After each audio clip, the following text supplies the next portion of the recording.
Shalom and welcome to NeshamaCast, exploring Jewish spiritual care today, brought to you by Neshama, Association of Jewish Chaplains. I'm your host, Rabbi Ed Bernstein.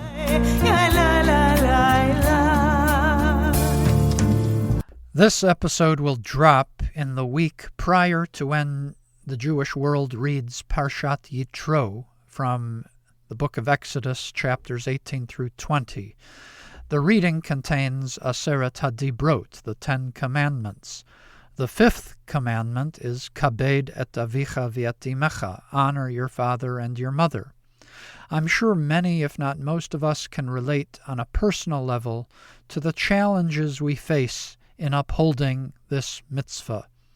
The commandment extends far beyond our childhood years when our parents are urging us to clean our rooms or do household chores. In a rapidly aging society, many of us face the challenge of providing care for aging parents while at the same time raising our own children. Even in the best of circumstances, and even with adequate financial resources, not a guarantee to be sure, providing adequate kavod, or honor, to parents can be difficult. Beyond our individual personal challenges, those of us who work in Jewish spiritual care regularly guide families through intergenerational tensions. In 2024, I had the honor of teaching for Valley Beit Midrash, the rich program of Jewish learning and action created and led by the dynamic Rabbi Shmuley Yanklowitz of Phoenix, Arizona. The title of my talk was Beyond Cleaning Our Room, Responsibilities and Opportunities in Honoring Our Parents as They Age. For those listening the week of Parshat Yitro, I hope this talk provides relevant insights to this week's Torah portion. And for those listening at other times of the year, we can always use a refresher on this vital commandment. Please check the show notes for a link to a Sefaria study guide, as well as to the video version of this talk on YouTube.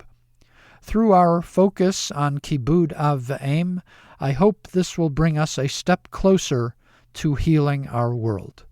Everyone, thank you so much for joining us today for Beyond Cleaning Our Room, Responsibilities and Opportunities in Honoring Our Parents as They Age with Rabbi Edward Bernstein. And I want to thank our great partners at BMHBJ in Denver for co-sponsoring today's event, and welcome Rabbi Chaitovsky to introduce today's guest speaker. Well, thank you very much. This is a very important topic, Jewishly and emotionally, and a great mitzvah in the Torah to honor our parents. And our guest speaker, Rabbi Edward Bernstein, is a board-certified chaplain, serves as chaplain for Boca Raton Regional Hospital in Florida.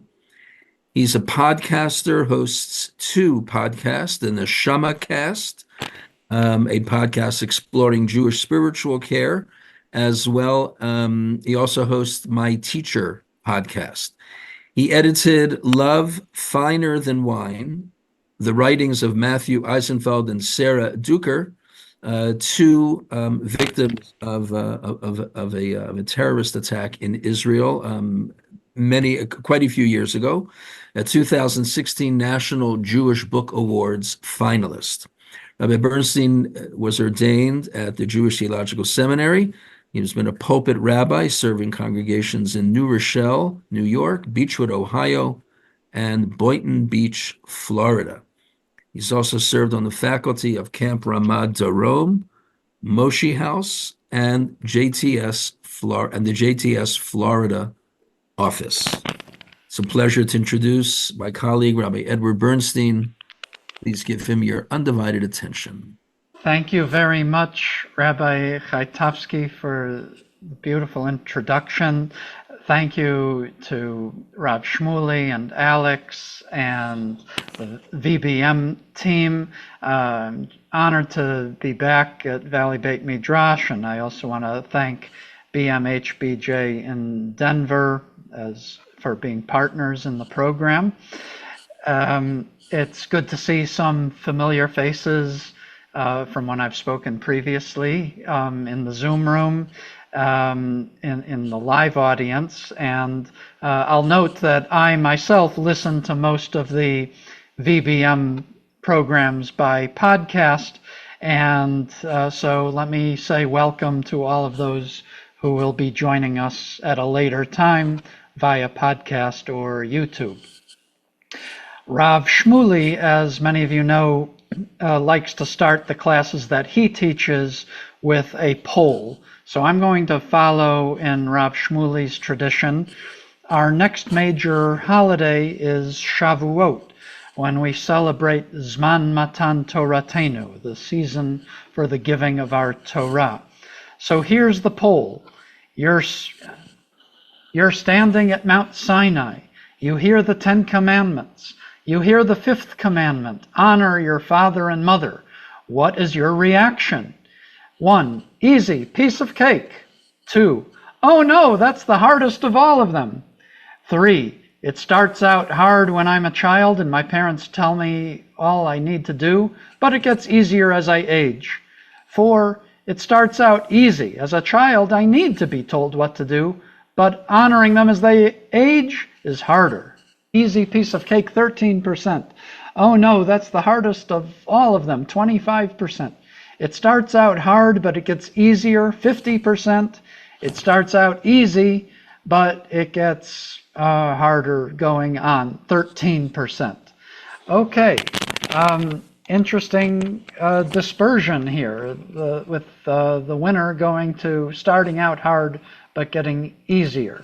So, my autobiography, I'm squarely in the sandwich generation. My wife, Ariella, who's online, she and I have 3 children in their teens and 20s. They are emerging adults on the cusp of independence. And I've got to say, it's a really exciting time to be a parent, to see them emerge and to see them starting to formulate their lives. And there could be a whole class just on parenting emerging adults. And maybe I'll consider that for another time. But at the same time that we're in this stage of our parenting, my wife and I in recent years have spent considerable time caring for our aging parents. My wife's mother, Sheila Reback, died last June, so her first yortzeit is soon approaching, shortly after Shavuot, and I'm dedicating this teaching to her memory. Meanwhile, our other 3 parents, thank God they're alive, but they're not getting any younger, and we're spending time on various issues and caring for them, as we go into some sources that I'd like to study with you during the next bit of time. So on Shavuot, we read the 10 Commandments, and right smack in the middle of the 10 Commandments is Kabed et avicha ve'et imecha leman ya'arichu yamecha al ha'adama asher Adonai Elohecha noten lach. Honor your father and mother, that your days may be long upon the land which the Lord your God gives you.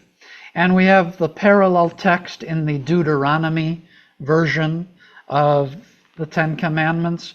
Basically the same thing. There's a Deuteronomic flourish that your days may be long and that it may go well with you. Laman yitav lach.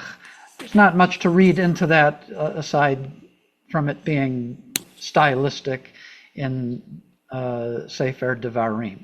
What is interesting in both renditions of the 10 Commandments here, in both renditions of this particular command, is that there is a reward attached to a performance of this mitzvah.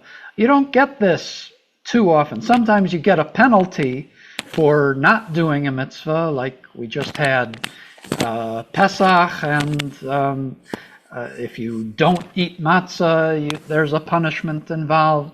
And we know about punishments if, say, you don't fast on Yom Kippur, but it's rare that we get a reward.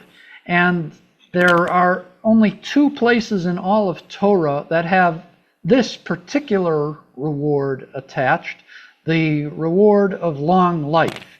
The Midrash Tanchuma picks up on this. Let's look at this text. Rabbi Shimon ben Yochai taught, "For 2 commandments did the Holy One, blessed be He, reveal their reward. These are the lightest of the light and the weightiest of the weighty ones." The lightest of the light ones is Shiluach HaKen, sending away the mother bird from the nest. This is in Deuteronomy 22:7. And the text there says, V'ha'arachta yamim, you will lengthen your days if you do this mitzvah. So that's considered a light mitzvah. I'll explain that in a minute. The most weighty of the mitzvot is honoring parents, about which it is also written, Laman ya'arichun yamecha. A word about a light mitzvah and a heavy mitzvah. All mitzvot are important. There are 613 mitzvot, and we get credit for doing all of them. But are they easy to do or hard? Well, let's say you're walking down the road and you see a nest and you want to take the eggs, but the mother bird is there. Well, you open up the Torah, and Deuteronomy 22 verse 7 tells you exactly what to do in that situation. There's a template for the exact steps you do. You open up the book, as it were, you do the steps, you can go home with your eggs and live happily ever after with long life, because you've fulfilled the mitzvah, and whatever the moral implications are of that mitzvah, not having sensitivity to the mother in the presence of her young, you've fulfilled that. Check, you've done that. But kibud av v'aim, oi, this is something that it takes a lifetime to perfect, and there's no handbook. We have this mitzvah here in the 10 Commandments, but the Torah is really sparing in detail. How do we go about honoring our parents? What does that entail? How do we do it? What are measures of success? How can we improve in that? We have very little to go on, and my stage of life that I'm in now, or are experiencing it now, know that it can be challenging caring for parents, going through various stages of life. So one other note about the reward. Professor Jeffrey Tigay, the great contemporary scholar on Deuteronomy, notes that in ancient Near Eastern law codes, there is explicit reference to making inheritance of parents' property contingent on honoring parents during their lifetime. Whatever that means, I haven't studied those texts, but in his commentary on Deuteronomy, the JPS edition, he notes that. So it's just something to consider. But suffice it to say, according to the Midrash, honoring parents is considered a difficult mitzvah. Let's look at where kibud av v'aim appears in the 10 Commandments. This is for those who can see, there's a diagram of the Shnei Luchot Habrit, the 2 tablets with an abstract of each of the 10 Commandments. So on the tablet on the right, you have 4 mitzvot somehow connecting to God, and God is mentioned in all of them, from The first one, I am the Lord your God, and then you shall have no gods before me, and you shall not take the Lord your God, in the name of the Lord your God in vain, and remember the Sabbath day to keep it holy. And it goes on to say that God rested on the seventh day in creation. So all those have to do with God. And then on the left side, you have, thou shalt not murder, you shall not commit adultery, do not steal, do not bear false witness against your neighbor, and do not covet your neighbor's wife. And so all of those are interpersonal mitzvot. So you have the mitzvot connected to our relationship with God, and you have on the other side, on the other tablet, mitzvot connected to our interpersonal relationships. And then right smack in the middle is kabed et avicha v'et imecha, honor your parents. And the rabbis of the Talmud learn a lesson from that. So here is Tractate Kiddushin 30b. This is a section of the Talmud. It's fascinating. It follows an extensive section that deals with the responsibilities of parents towards children, the job of parenting. And parents have to educate their children, even teach them how to swim, literally and figuratively. All these things. And then the sugya shifts gears to what is behind the responsibility of children and their responsibility to their parents. What goes into that? So Tanu Rabbanan, the sages taught that it is stated, kabed et avicha v'et imecha, the Torah says, honor your father and mother. And it is stated in Proverbs, kabed et Hashem mehonecha, honor God with your wealth. So this is a common rabbinic mode of hermeneutics. It's a hekesh. It's taking a word that appears in one case and drawing meaning from the way that word is used in another case. So here the word is kabed, honor. And we have honor your parents in one text, and we have honor God in another. And so the rabbis learned that in this manner the verse equates the honor of one's father and mother to the honor of hamakom, the omnipresent, as the term honor is used in both cases. So there is something special about parents. There is a link to God. And the Gemara expands on that. So this past week's Torah portion, Parshat Kedoshim, has the book of Leviticus's, Sefer Vayikra's kind of version of the Ten Commandments. And there's Shabbat in there, and there's relationship to parents. There are a lot of parallels to the Ten Commandments in the priestly language, in the style of Vayikra. So here we have a verse, Ish imo v'aviv tira'u, v'yat shabtotai tishmaru ani Adonai Elokechem. You shall fear or revere, be in awe, every person of his or her mother and his father, and you shall keep Shabbat. I am the Lord your God. So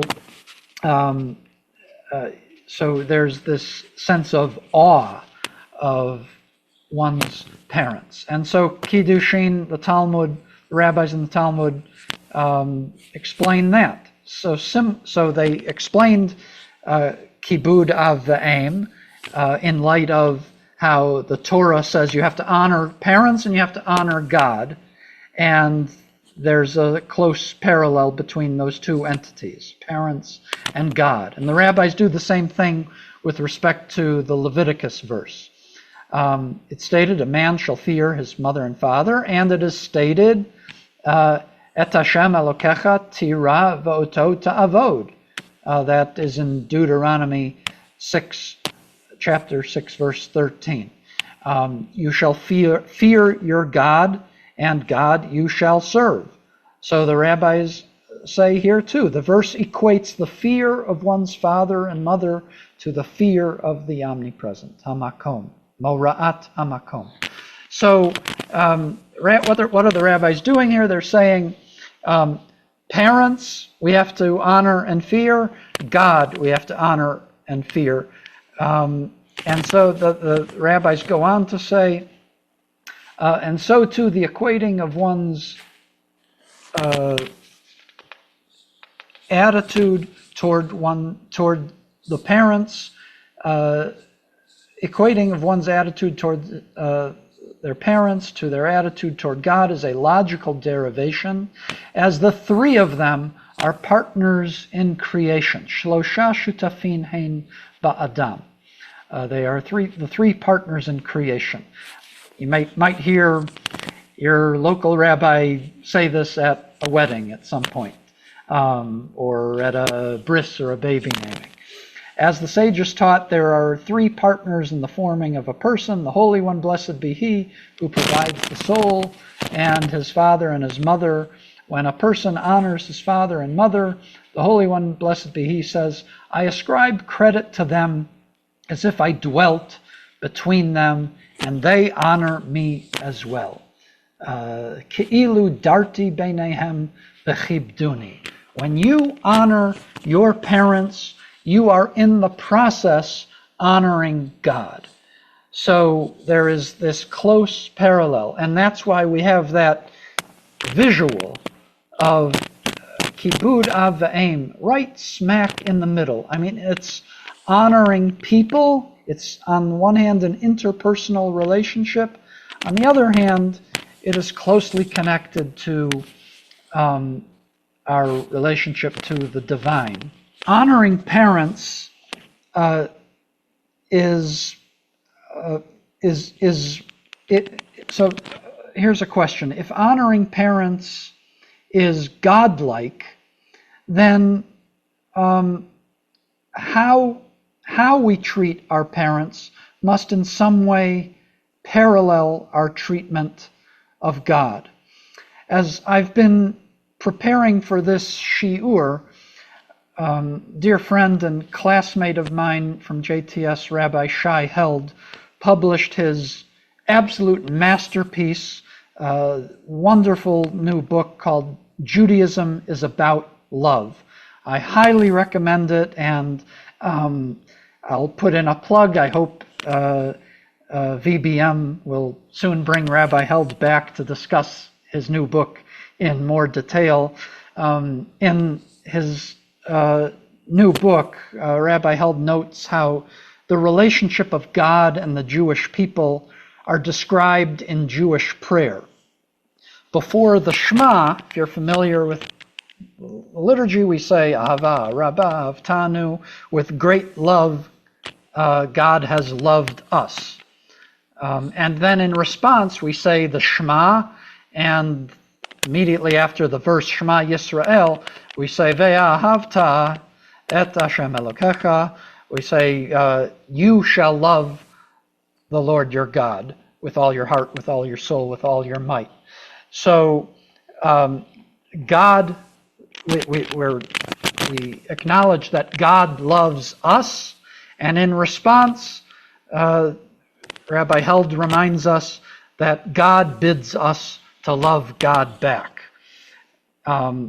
So God's actions of bringing the world into being and granting us life were acts of love and grace that we need to reciprocate by bringing love and grace into the world through our actions. And with respect to parents, our sources describe a similar sense of reciprocity.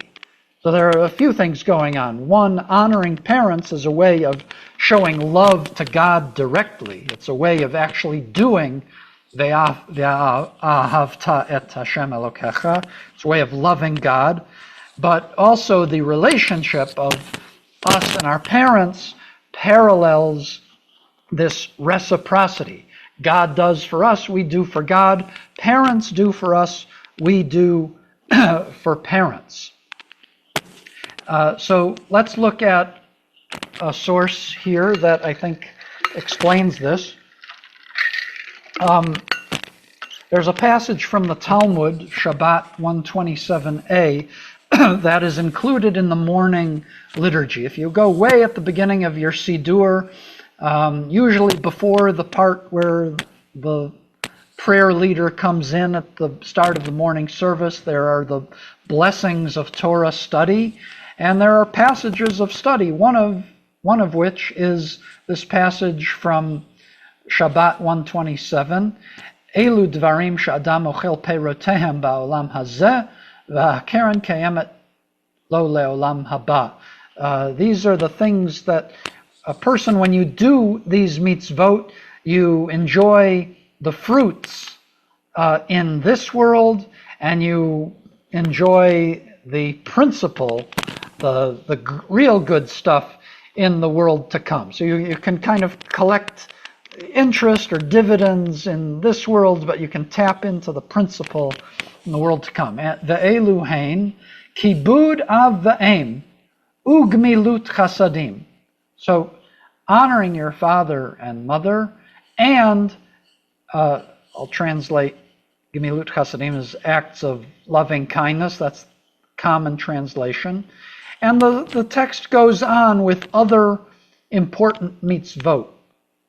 Early attendance at the house of study, morning and evening, providing hospitality to guests, bikur cholim, hachnasat orchim, and then visiting the sick, bikur cholim,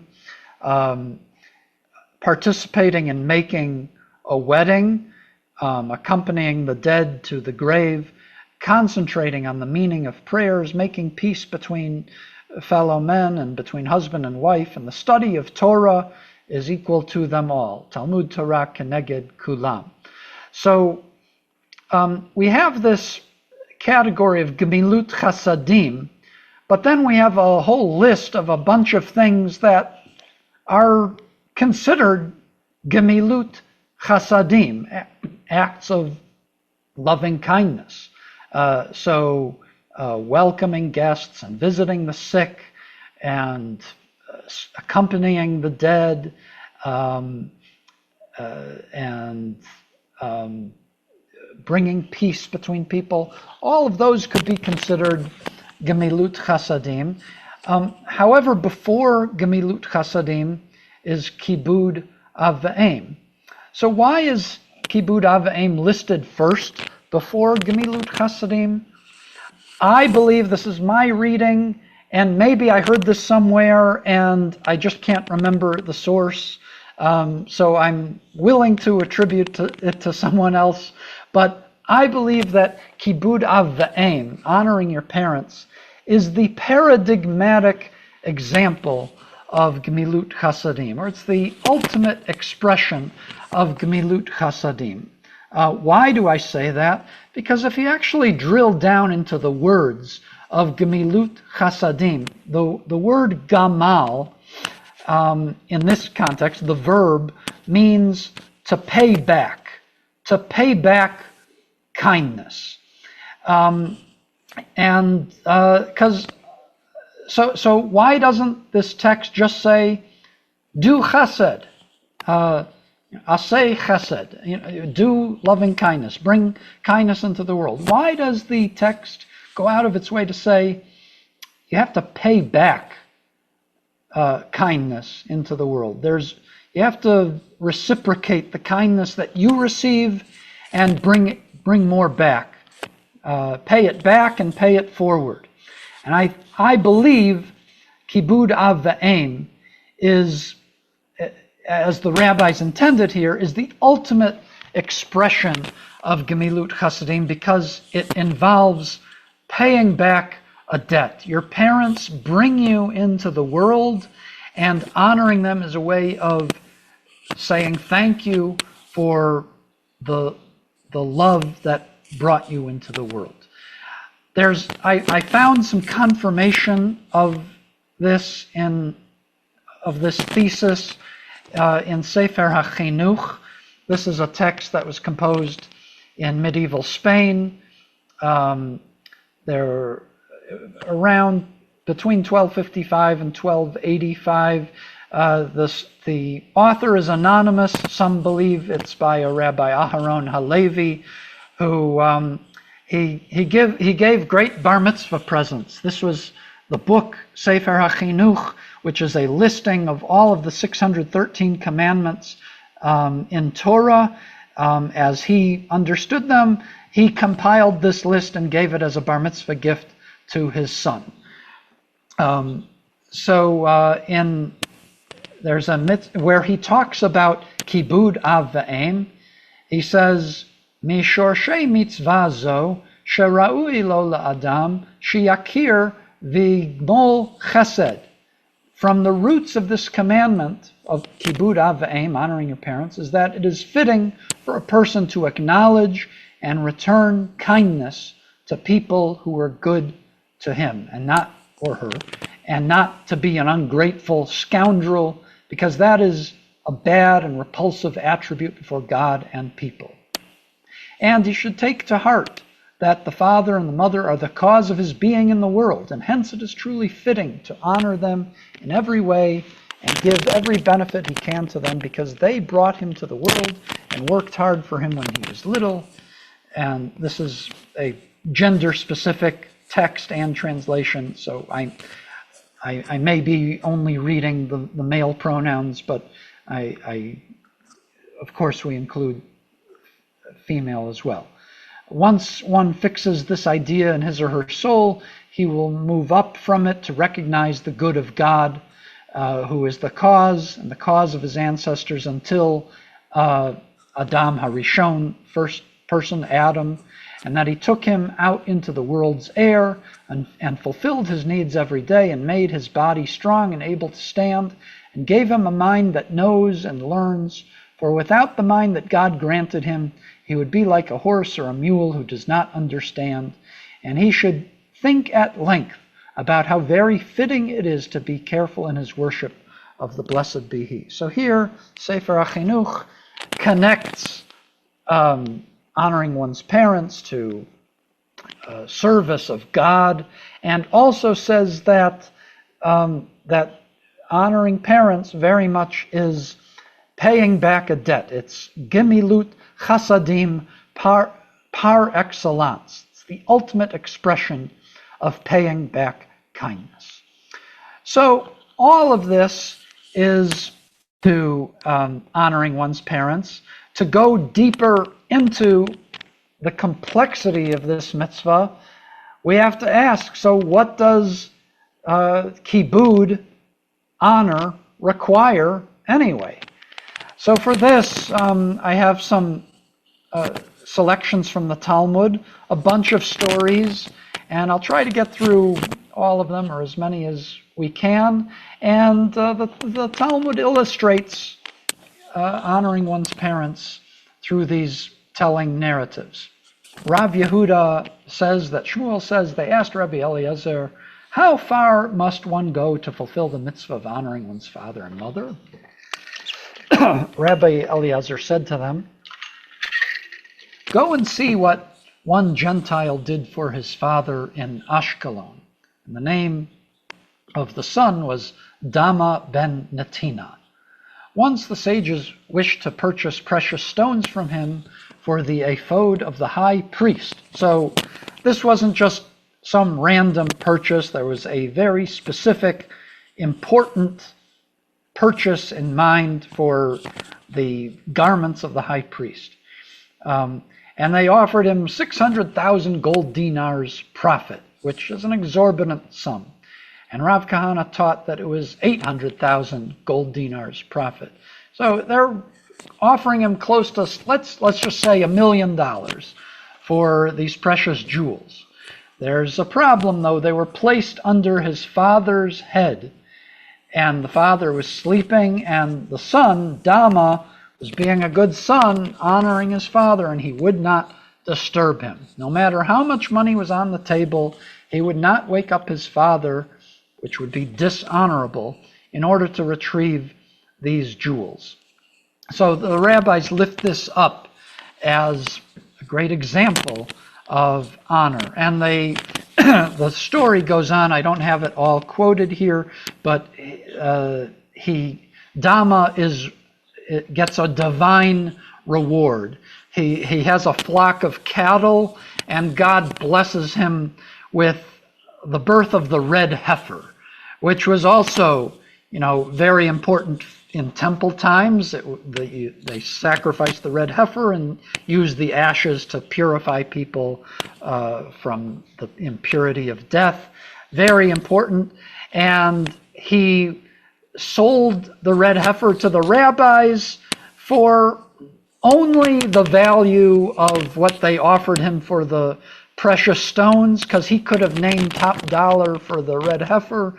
But the upshot is that this Gentile man Dama was so righteous, he did not upcharge the rabbis for the red heifer that he was rewarded. He just sold it for fair market value. And they're holding him up as an example of righteousness. This is how you do kibud av va'em. Now, the rabbis compare kavod and yirah, because remember, you have those parallel texts in the Ten Commandments and in Leviticus. So they ask, Ezahu morah ve'ezahu kibud. Fear of one's father includes the following: one may not stand in one's father's fixed place, and may not sit in his place, and may not contradict his statements by expressing an opinion contrary to that of the father, and he may not choose sides when his father argues with someone else. What is considered kibud? He gives his father food and drink, dresses and covers him, and brings him in and takes him out for all of his household needs.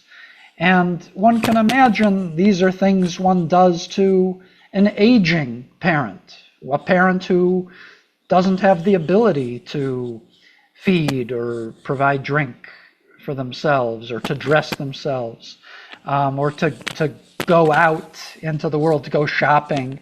They need some assistance, and doing so for an aging parent is considered by the rabbis an act of kavod. Okay, the rabbis go on. There are additional narratives here. Rav Asi had an elderly mother. She said to him, I want jewelry, and he made jewelry for her.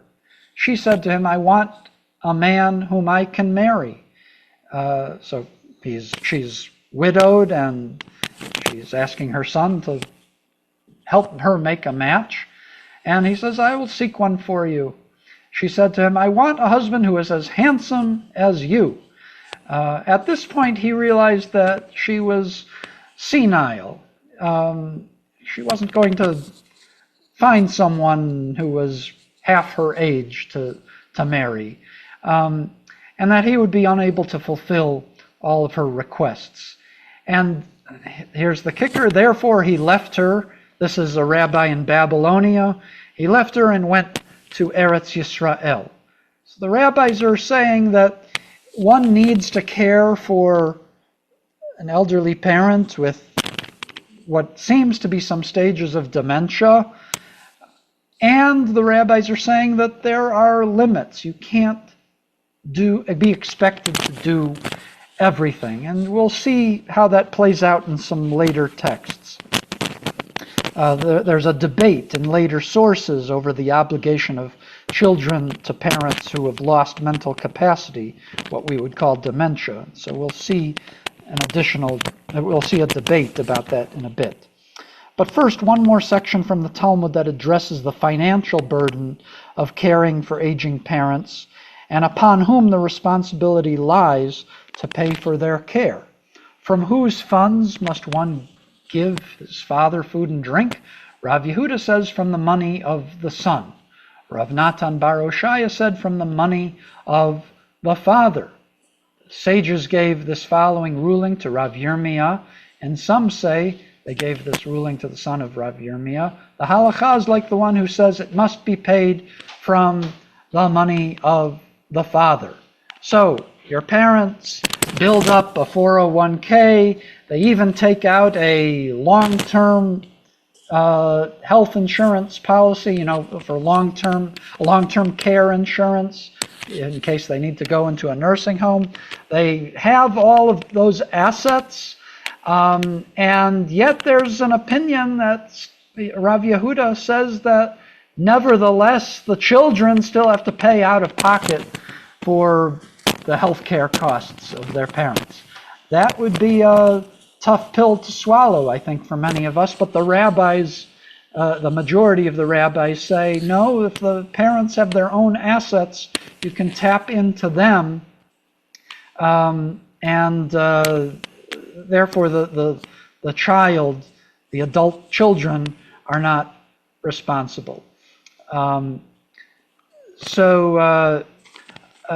There's more to that, and you'll get this text, but I want to move on to the case of, well, what happens when dementia sets in? So Rambam, his dates are roughly 1135 to 1204. He writes in the Mishnah Torah, when a person's father or mother lose control of their mental faculties, in this case he says the son, but we can extend this to all children. Their son should try to conduct his relationship with them according to their mental condition until God has mercy upon them. Ad sheyerucham alehen. It's a euphemism for until they die, basically. Because the Rambam, who is a doctor, by the way, recognizes the difficulty of when one loses mental faculties. But the Rambam goes on, if it is impossible for him to remain with them because they have become very deranged, he should leave them, depart, and charge others with caring for them in an appropriate manner. One might interpret this as saying, if you can't care for your parents in either their home or in your home, it's okay to send them to a nursing home, to a nursing facility, where they can get a higher level of care round the clock. But Rambam's nemesis, I don't know if they ever actually met, but the Ra'avad, Rabbi Avraham ben David of Pasquier in France, takes issue with just about every single thing Rambam says, and he says this is not a correct ruling. If he goes and leaves him, who shall he command to watch him? If not the children to care for the parents, who will? Who would really provide the appropriate care that parents need in the last chapter of their lives? So the Raavad disagrees with Rambam. And it's one of those things where I think many of us can say they're both right, and say teku, let's leave it at that. There are times where they are both right. The last segment that I want to cover, and to do justice to this would require a session all by itself, but there are cases where tragically parents commit abuse against children, and there are questions that contemporary poskim have asked, and earlier rabbis, what are responsibilities of adult children to parents who were abusive to them? There's a fascinating article by Rabbi Mark Dratch, who currently serves as executive director of the Orthodox Rabbinic Association, the RCA. He wrote in Hakira Journal an essay titled Honoring Abusive Parents. The link is in the source sheet here if you want to read the whole thing.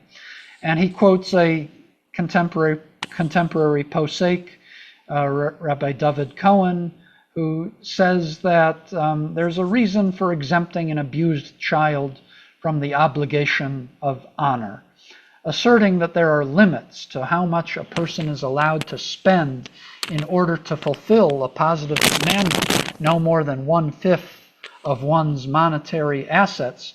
He argues that emotional distress and psychological consequences are excessive personal costs that free one from an obligation.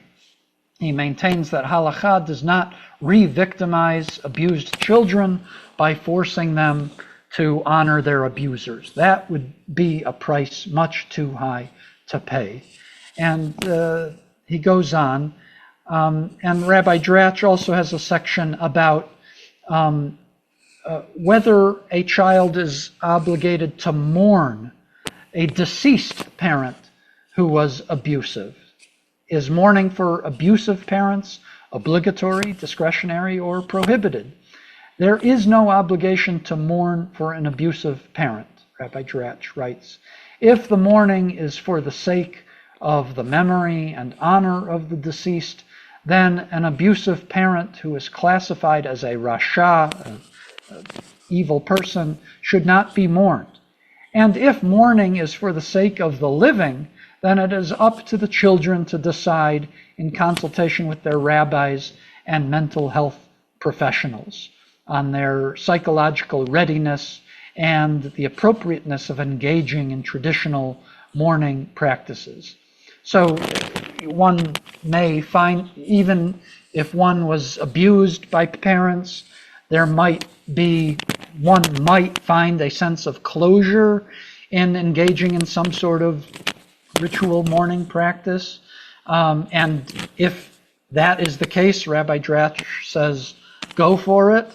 But if not, you are not obligated to do so. But I want to just offer one liturgical text that appears in the conservative movement's Machzor Lev Shalem, the High Holiday prayer book, a Yizkor meditation in memory of a parent who was hurtful. And so, we say Yizkor on Yom Kippur and on other major holidays as we recall our departed loved ones, but what if they weren't exactly loved ones in our hearts? So this is a text written by Robert Sachs. Dear God, you know my heart. Indeed, you know me better than I know myself, so I turn to you before I rise for Kaddish. My emotions swirl as I say this prayer. The parent I remember was not kind to me. His or her death left me with a legacy of unhealed wounds, of anger and of dismay that a parent could hurt a child as I was hurt. I do not want to pretend to love or to grieve to grief that I do not feel, but I do want to do what is right as a Jew and as a child. Help me, O God, to subdue my bitter emotions that do me no good, and to find that place in myself where happier memories may lie hidden, and where grief for all that could have been, all that should have been, may be calmed by forgiveness, or at least soothed by the passage of time. I pray that you, who raise up slaves to freedom, will liberate me from the oppression of my hurt and anger, and that you will lead me from this desert to your holy place. I want to close with one other text that we read recently on the Shabbat before Pesach, Shabbat Hagadol. We read a haftarah from the prophet Malachi. And we read it because Malachi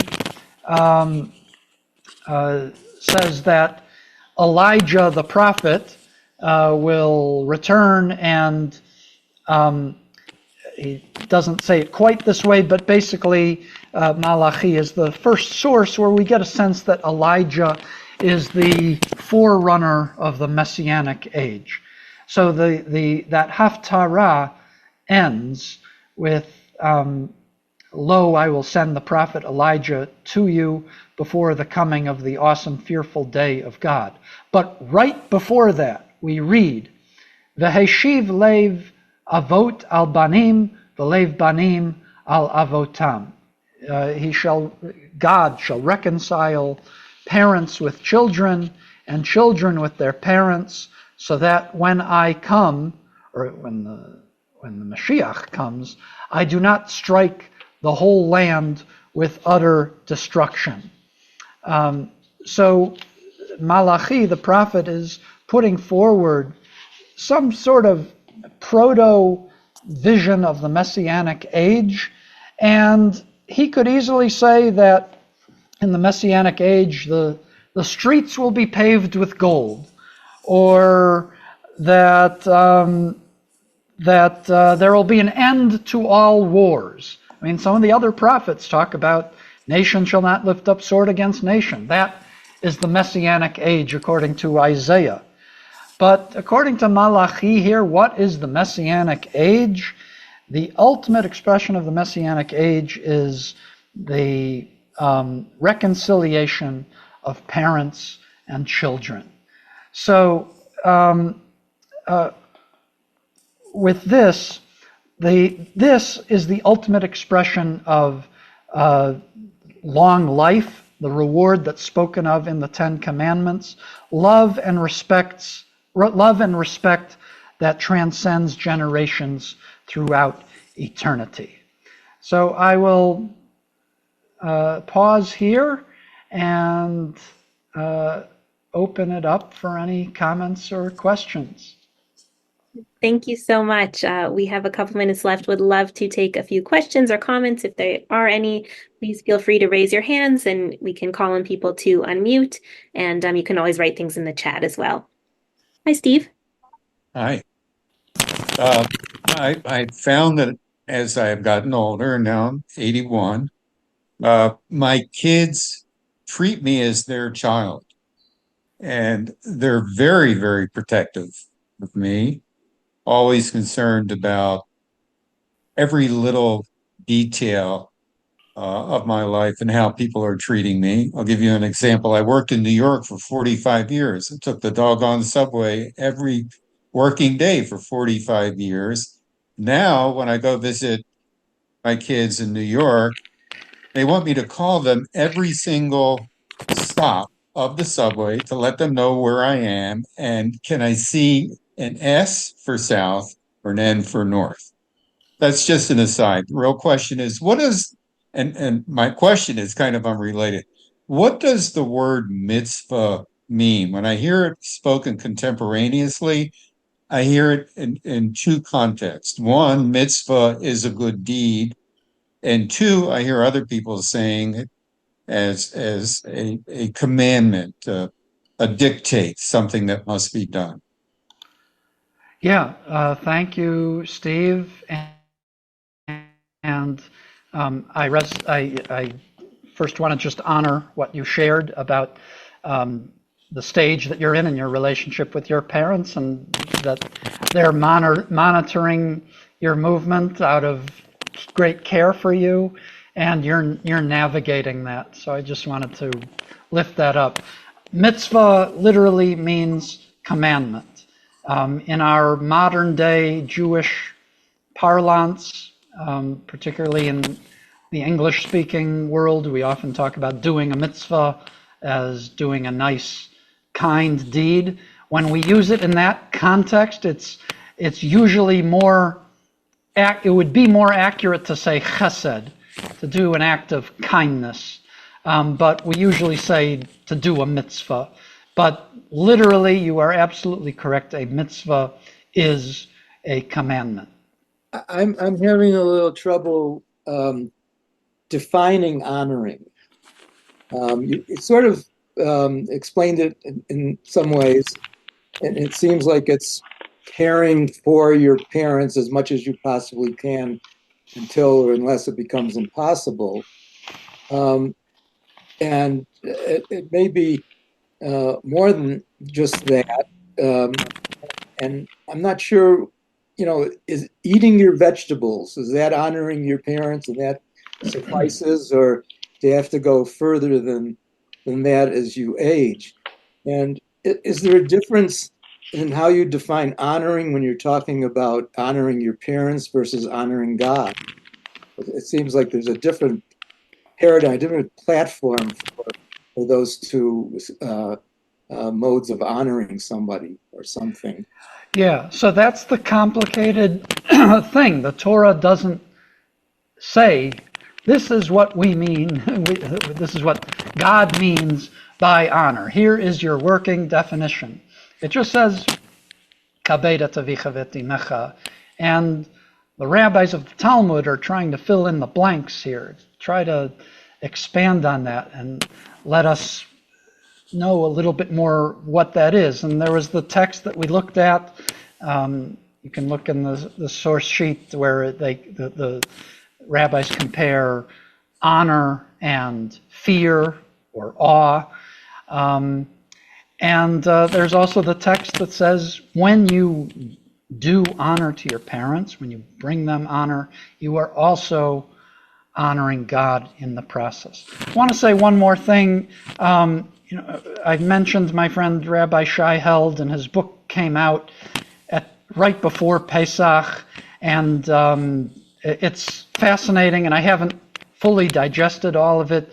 But he talks about in the book love of parents towards children, paralleling God's love for humanity.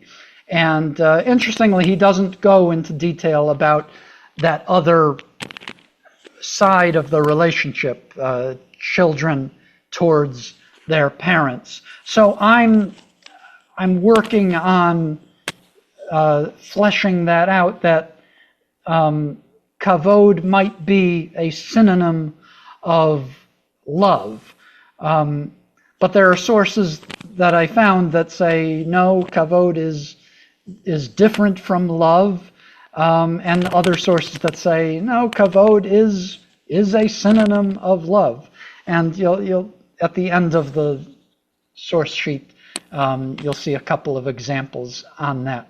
So that's another thing that I'm thinking about. Kavod may be a description of how to do love, and it's very complex. And we saw just from those stories how complex it is. But I'll leave it at that. Hi, Judy, we can take one more quick question. You get the last word. Sure. I don't know if it's a question, but Rabbi Bernstein, I would suggest that kabed et avicha ve'et imecha is you treat them with the weightiness, because kavod also has a sense of weight. Absolutely. But you fulfill their needs for supplementation of what they can do on their own while preserving their honor in the world.